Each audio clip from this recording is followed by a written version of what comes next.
दुर्घटनाग्रस्त एही कारटी को देखिले दुर्घटना जे केते भयंकर थिला ताहा जना पड़ुछि। एपरी मर्मन्तुत कार दुर्घटना रे एकाथरके जाइछि 3 जनकर जीवन आउ जणे अति गुरुतर होइथिबा बेले अन्य 2 जन आहत होइछन्ति। कोरापुट जिल्ला बोईपारीगुड़ा थाना अंतर्गत 326 नंबर जातीय राजपथर गौड़गुड़ा छक निकटरे घटिछि एहिपरि मर्मन्तुत दुर्घटना। भारसाम्य हराई कारटी रास्ता कड़रे थिबा एक गछकु अति जोर रे धक्का देइथिला। फलरे कार सम्मुख भाग संपूर्ण भांगिरुजी चेपा होई जाइथिला। आउ कार भितरे थिबा 3 जनकर घटनास्थल रे मृत्यु होइथिबा बेले जणे गुरुतर और अन्य 2 जन आहत होइछन्ति।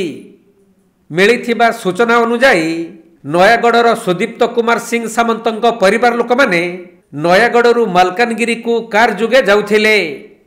तबे बोईपारीगुड़ा थाना अंतर्गत गौड़गुड़ा छक निकटरे कारटी हठात भारसाम्य हराई रास्ता कड़रे थिबा एक गछकु अति जोर रे धक्का देबारु एहिपरि दुर्घटना घटिथिला। हुएत गाड़ी चालकଙ୍କ आखि लागि जिबा फलरे एहिपरि भयंकर दुर्घटना घटिथिबा अनुमान करा जाउछि।